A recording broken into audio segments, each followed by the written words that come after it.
Hey, it's James. So today we got a clock spring repair on a Jaguar S-Type. Pretty simple repair, nothing too hard, don't need any crazy tools really. Some reasons you'd want to replace your clock spring would be the radio buttons aren't working, cruise control buttons aren't working, you know. In my case, the radio buttons, I'd press, volume up, it would turn the volume down. They were just all kind of messed up. My cruise control really wasn't working, so I think it's time I replaced that clock spring here. So what I did was I went to a pick and pull yard, picked a clock spring off of a junk Jaguar S-Type that was there, and I'm going to be putting this one in my car. So first thing you want to do is you're going to want to get your tools ready. Get all the tools you need, organize them, and you're going to want to disconnect the battery because we're working on the airbag here. So disconnect that battery, and then you're going to want a Torx 30, a T30 bit, and there's 2 screws in the back of the steering wheel. A little tricky to get at. You're going to want to move the steering wheel so you can access that screw from the top, and this is just me connecting the battery so I can move the steering wheel back so I can get to the other bolt and get those bolts removed there so we can go on with this repair. And as you can see, moving the steering wheel and disconnecting the battery again, I was able to get that screw out, and the airbag will pop right out. After that, make sure your battery is disconnected, and now you can take out the connectors for the airbag. There's 2 connectors there. You're going to want to remove those.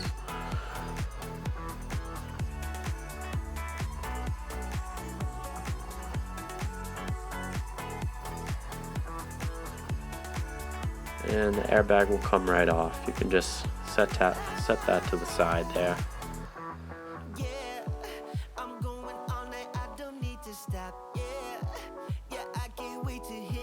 Okay, so then we're left with the steering wheel here. So you're going to want to remove the steering wheel bolt. Take a wrench, find a bolt that fits, find a socket that fits, and it's on there a little tight. Just you're going to want to work it, get it off, and the bolt will come off, and you can disconnect the connector for the steering wheel, but you're going to want to mark where the steering wheel was, because you're going to want to put it back on exactly how it came off, or else your steering is going to be all messed up. So don't worry, just take a Sharpie like I did, mark the place with the steering wheel, and then you can disconnect that connector there. Steering wheel comes right off.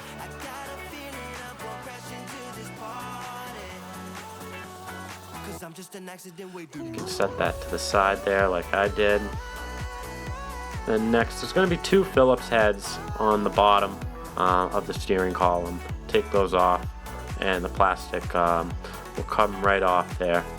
And this is me connecting the airbag back again, so I don't get an airbag message, because I'm going to connect the battery back so I can move the steering column down. It just makes things a little easier. If you do this ahead of time, you don't have to reconnect the airbag, but I did, just so I don't get that airbag light. And there's a little trick so the airbag light won't come on. So that was just so I could move the column down, a little bit easier to access. There's 3 screws holding in the top plastic part right here. Take out those 3 screws, plastic will come right off on the top, and then we're left with the clock spring mechanism right there. So this is me grabbing my replacement clock spring. It's in a little bit better condition. This one has the chrome tips on it too for the blinkers and wipers. And if yours doesn't have that, you can just use your old ones. They slide right out and slide in. But there's going to be 4 bolts holding in that clock spring. Remove those 4 bolts. And then there's 3 connectors on the back. 1, there's 2.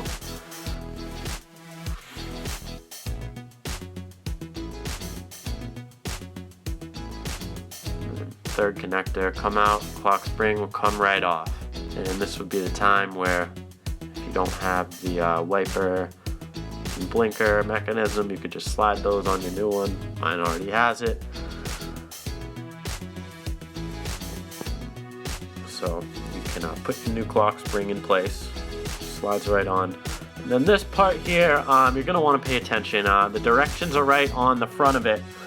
So you're going to want to spin the clock spring counterclockwise until it's tight, until you can't spin it, and then you're going to want to spin it 2 times until the arrow is pointing up. You can see that arrow there is pointing vertically all the way up. Directions are on the clock spring again. Pretty easy if you can follow directions. And then put the bolts back in, doing everything in reverse order now.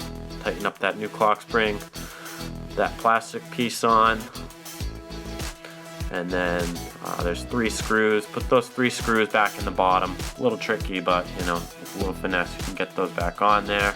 Take the bottom half plastic of the column, put that back in place, kind of snap back in place right there. So give it a little tap, goes right back in. Those 2 Phillips heads go back in, right on the bottom.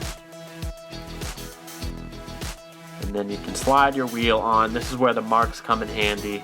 Put it, you know, just like your old steering wheel was. That's why we marked it. And make sure you feed those cables through the steering wheel also. And then you can put the bolt back on. Tighten up your steering wheel nice and tight. That way there's no issues. The steering wheel coming loose. So take your wrench, tighten it up nice and tight. And we're getting there. We're almost done with this repair. So you can connect your airbag again. Again, make sure battery's disconnected. Put the connections back in for your airbag. Then there's that one connector for the steering wheel. Make sure that goes back in.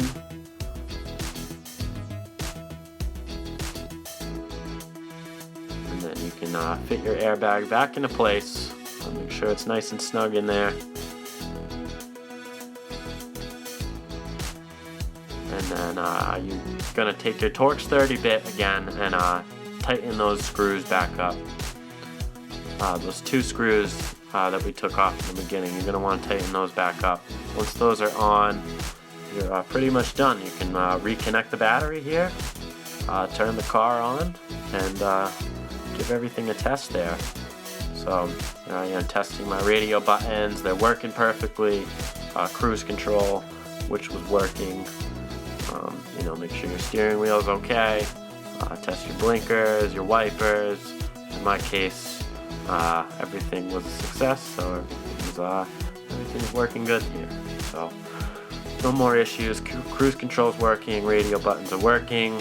Nice new clean chrome things, chrome blinker and wiper mechanisms, and this is me just going on a quick test ride, making sure everything's working okay. Just a quick ride through the neighborhood. So hope you enjoyed this video. Hope this helped out. Any questions, just comment below, like this video, and don't forget to subscribe. Thanks.